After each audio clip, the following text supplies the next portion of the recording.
വയനാട് കബനിഗിരിയിൽ പുലിയുടെ ആക്രമണം ഉണ്ടായിരിക്കുന്നു. ഒരു ആടിനെ കടിച്ചു കൊന്നു. പനച്ചോട്ടിൽ ജോയിയുടെ ആടുകളെയാണ് ആക്രമിച്ചത്.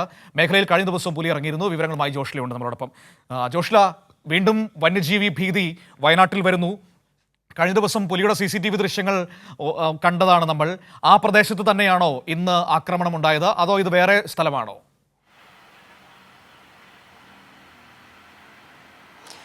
മനു, ഇത് മറ്റൊരു സ്ഥലമാണ്.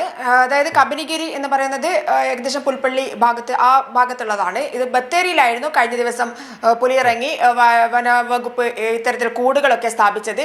അവിടെയും ആടിനെ കൊല്ലുന്ന അവസ്ഥയുണ്ടായിരുന്നു. ഇന്ന് ഉണ്ടായിട്ടുള്ളത് കബനിഗിരിയിലാണ്. കബനിഗിരിയിൽ പനച്ചുവട്ടിൽ ജോയ് എന്നയാളുടെ കൂട്ടിലിരുന്ന ആടിനെ ഒരാടിനെ കൊന്നിട്ടിരിക്കുന്നു, മറ്റൊരാടിനെ കടിച്ചിരിക്കുന്നു. ഇത്തരത്തിൽ ആക്രമണം നടത്തിയിരിക്കുന്നു എന്നുള്ളതാണ്. എന്തായാലും ആളുകളൊക്കെ തന്നെ ഭയവിഹ്വലരാണ്. കഴിഞ്ഞ കുറേ ദിവസങ്ങളായി വയനാടിന്റെ വിവിധ ഭാഗങ്ങളിൽ വന്യജീവി ആക്രമണം കൂടുന്നു, വന്യജീവികൾ കാട്ടിൽ നിന്നും ഇറങ്ങി വരുന്നു എന്നുള്ള ഒരു പ്രശ്നം നിലനിൽക്കുന്നുണ്ട്. ചില ഭാഗത്ത് കടുവ, ചില ഭാഗത്ത് ആനകൾ, അതുപോലെ തന്നെ ഈ പുലികൾ ഇറങ്ങുന്ന, നാട്ടിലേക്ക് ഇറങ്ങുന്ന, ജനവാസ മേഖലയിലേക്ക് ഇറങ്ങുന്ന ഒരു പ്രവണത കൂടി വന്നിട്ടുണ്ട് കഴിഞ്ഞ 2 ആഴ്ച കാലമായിട്ട്. കാലാവസ്ഥാ വ്യതിയാനമാണോ എന്താണോ എന്നറിയില്ല. എന്തായാലും പുലിയുടെ ആക്രമണം കൂടി വരുന്ന അവസ്ഥയിൽ ജനങ്ങൾ ഭയവിഹ്വലരാണ് എന്ന് വേണം പറയാൻ. വനവകുപ്പ് ഇതിനു വേണ്ട നടപടിക്രമങ്ങളും ആരംഭിച്ചിട്ടുണ്ട്. എന്നാൽ പോലും വന്യമൃഗങ്ങളുടെ ആക്രമണം കൂടി വരുന്ന ഒരു അവസ്ഥയിലേക്ക് മാറിയിട്ടുണ്ട് വയനാട് എന്നുള്ളതാണ്. മനു, ഇവിടെ വനംവകുപ്പ് ഉദ്യോഗസ്ഥർ എത്തിയിട്ടുണ്ടോ പരിശോധനകൾക്കായി?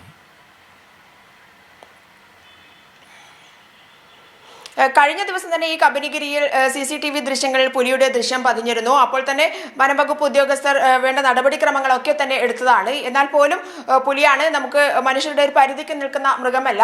അതുകൊണ്ട് തന്നെ ഇന്നും പുലിയുടെ ആക്രമണം ഉണ്ടായിരിക്കുന്നു. ആശങ്കയിൽ തന്നെയാണ് ജനങ്ങളുള്ളത്. വനംവകുപ്പ് മറ്റ് നടപടിക്രമങ്ങളൊക്കെ തന്നെ സ്വീകരിച്ചിട്ടുണ്ട്.